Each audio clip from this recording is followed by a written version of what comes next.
I'm Angela Huffman with Quilted Joy. I wanted to show you how I open quilt files, photos of quilts, and then design on those files within my computer. It's like one of the most asked questions I get. So I want to show you one of the programs that I use. I use a lot of different programs. So look for some of our other videos where we'll go through some of the other ways that I use to audition on a photo. But for now, I want to show you GIMP, G-I-M-P. And you can go to gimp.org. It's an open source program. You can download the latest version to your computer, and let's go ahead and open up GIMP on my computer. And I'm going to double check if you go up here and you just want to make sure that you are using the latest version, and I am, and I'm going to go ahead and I am going to open a file, and I just have this one. It happens to be on my desktop, but you can see you could navigate to other areas within your computer. I have this particular one. It's my Moonlight Mermaid sitting on my desktop, so it is highlighted, and I'm going to go ahead and open that file. Alternatively, you can navigate to where your photo file is stored. In this case, it's on my desktop, and I can right-click on that file and then open with and pull down and open up GIMP, and then it will pull that photo in to start to play with it. So there's Moonlight Mermaids. Now, if I want to start designing on this, I don't want to draw right on this photo, so the first thing I want to do is lock. And you can see there's a little lock symbol here. And then that way I can't accidentally draw on my main photograph. And then I'm going to create a new layer, and you can name it anything. I just named it 1. You could name it anything. Let's say we'll do drawing 1 on this one. And I spelled it wrong, but you get the idea. Let me see if I can spell it right. Okay, there we go. And then I'm going to click on OK. Okay, so here's our drawing 1 layer. I know that I'm talking to it because it is highlighted. And so now what I'd like to do is zoom in so that I can see things a little bit better. So I'm going to zoom in. I can also just use my plus symbol on my my keyboard to zoom in. And so let's take a look at this block. Now this particular block is a little bit different. It is just in here. And you can see right now when I draw, I have this kind of blue color and it does not show up well at all.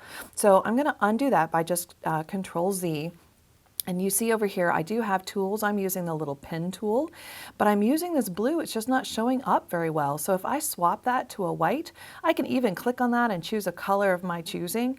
But I think white, let's check it out. Let's see how white will do. Oh yeah, so yeah, I can totally see the block there to Audition Designs. I can also, right now I have the size of the brush that I have is a size 3. I could change that to something else, and then I can draw on that photo. So let me see, I'm just gonna highlight that because I think I've got it at 700 and that's gonna be way too big. All right, there's 5. And now when I draw, I have a little bit larger pen. And what I can do is just kind of come up with an idea. So let's say that this, and then I want to do a lowercase e to here, and then I want to do a lowercase e to here, and I want to do a lowercase e to here. And that's what I'm considering. And then I go, you know, that might be interesting, but I'm not totally convinced. So then I would just open up a new layer, and let's call this one 2. And then I'm going to go OK. And now I know I'm talking to my second layer because it's highlighted. And so now I can go and I can do something else. So let's say I think, okay, over here, I want to do some kind of flower petal thing. And again, I'm not making this perfect. I just want to have a sense of what's going on. So let's say I think that might go well there, but I want to talk about the border maybe. So again, I'm going to open up a new layer. Let's call this one, I don't know, 4.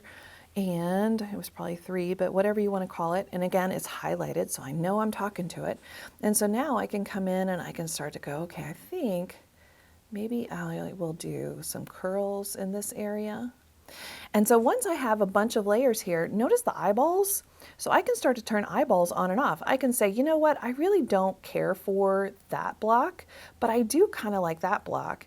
And I'm not so super keen on that idea. So I'm going to turn that one off, and then I'm going to go create a new one and maybe come up with a different idea.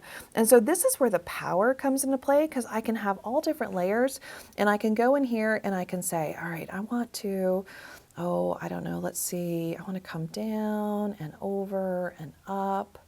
And then I'm going to go straight down, and I'm going to go over and over and over and down until I get something that I'm thinking this might actually be what I want.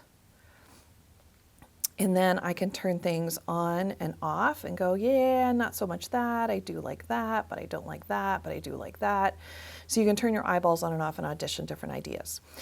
And so that is how you would use GIMP. I would highly recommend that you get some kind of thing that's not like it's hard to draw with a mouse. It's much easier to draw with a tablet of some sort. This one, it cost me like 60 bucks. It's not expensive. It is made by Wacom. They make all different varieties, including super expensive ones, but you just need like a basic one. And then start taking photos of your quilts and bring them into GIMP and play with your layers and figure out how you want to quilt your quilt.